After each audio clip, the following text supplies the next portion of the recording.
Now, the Israel-Gaza conflict is causing an ever-growing rift within the Labour Party.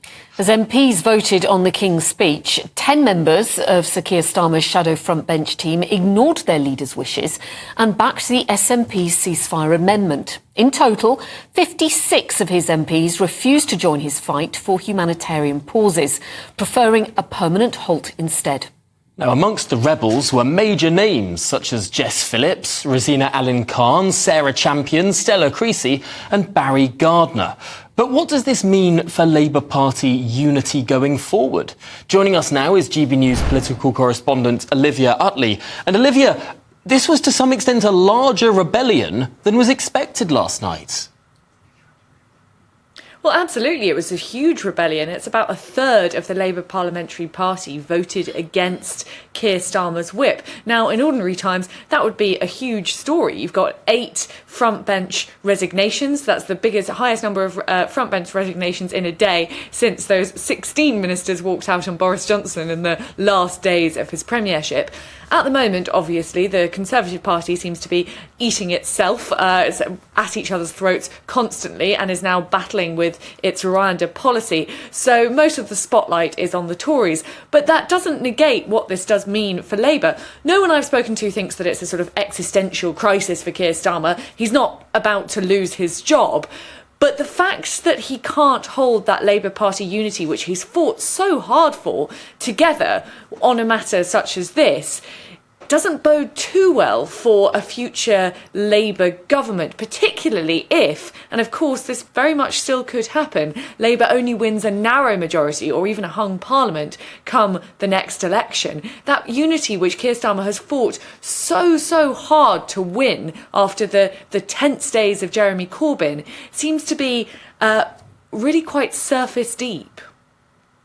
Jess Phillips, Olivia, I see she is now taken to X after resigning. She's spoken of her belief in wanting to take practical action now concerning the war in Gaza. But she does say that she will continue to fight for the Labour government that the country desperately needs at the next general election, which maybe emphasises that this was very much a specific issue that they were voting on last night.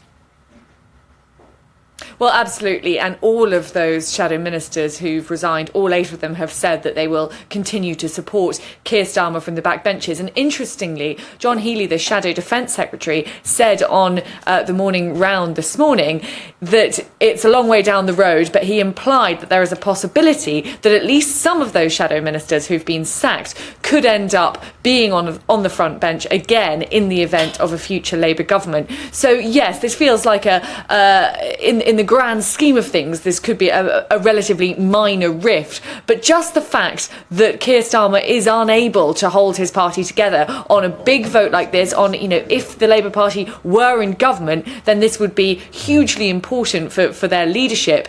It doesn't bode too well for Starmer, although, as you say, this particular issue is probably limited to the time between now and the next election.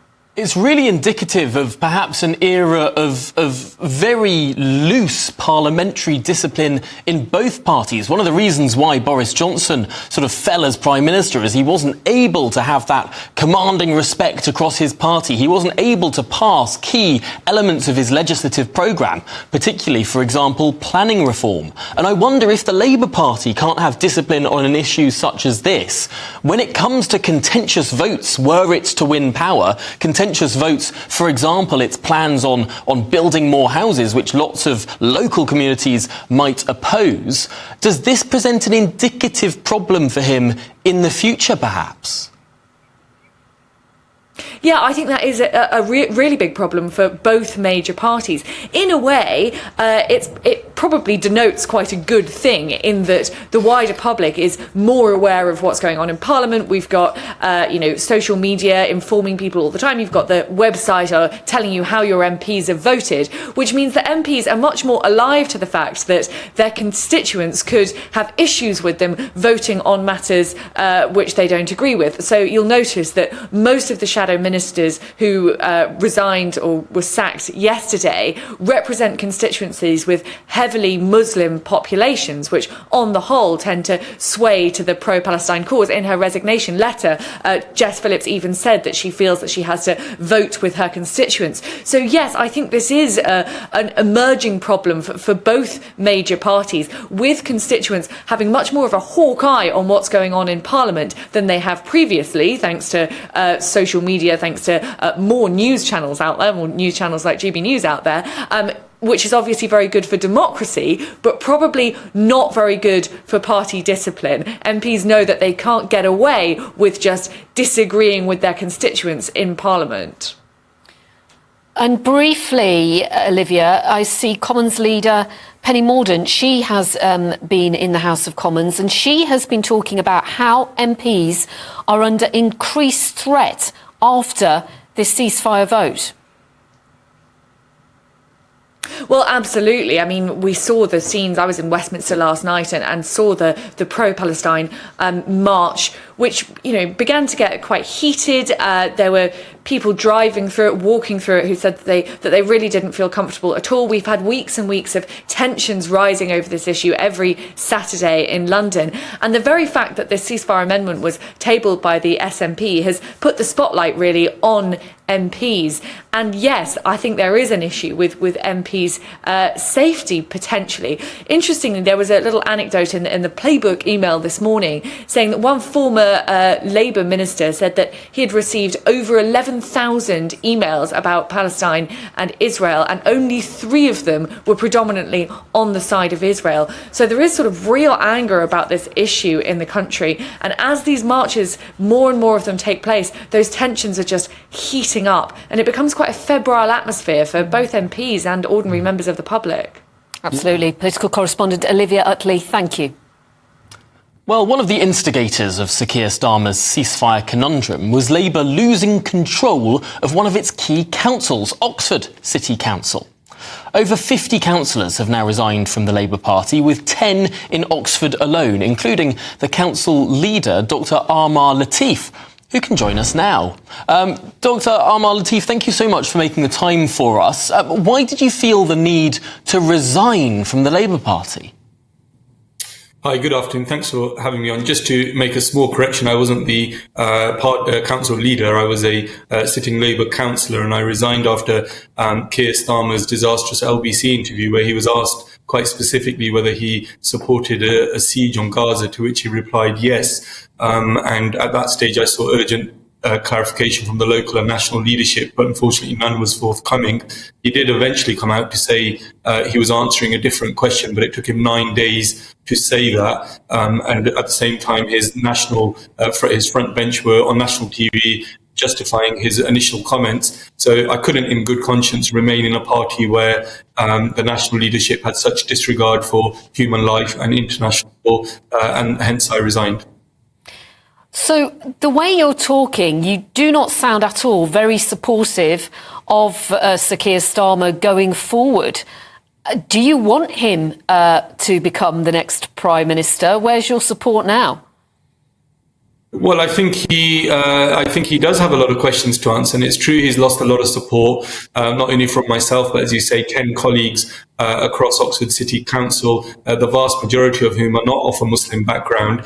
Indeed, there's, as you were saying earlier, over 50 councillors in the country. There's a further 5 resignations this morning that have come in from the West Midlands. The other thing to remember is there was a survey out about a week or so ago that asked all Labour councillors whether they were in agreement with Keir Starmer's stance on this, and only a third of sitting Labour councillors, so not those that have resigned, but those who are still within the party, said they were satisfied with his stance. So that's over 2/3 of Labour councillors who are dissatisfied. National polling regularly suggests that over 75% of the British public would like to call for a ceasefire.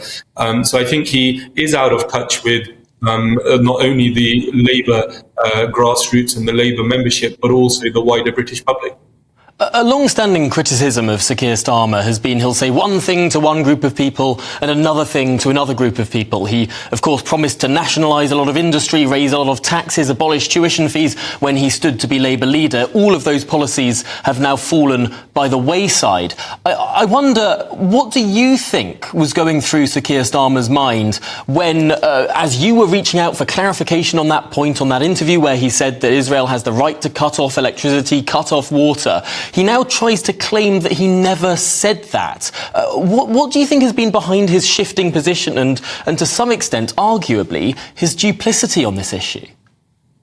Yeah, I mean, we all heard the answer, and as you say, it was recorded. And if it was a simple misspeak, it doesn't take 9 days to come out and say that. The other factor on this issue is that he's openly told the Parliamentary Labour Party that he will only call for a ceasefire once the USA does. And so actually, people don't see his position as one of a principled position, which they might be able to support.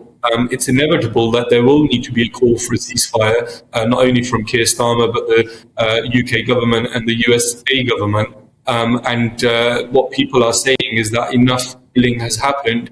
And so that's why people, I think, don't feel that Keir Starmer is representing their views. And with Keir Starmer calling for a humanitarian pause, we've had 11,000 Palestinians die, over 5,000 of whom are children. And the question that needs to be put to Keir Starmer is if now is not the time to call for a ceasefire, how many innocent Palestinian children need to die before you then are ready to call for an immediate ceasefire? OK, well, thank you so much for your time.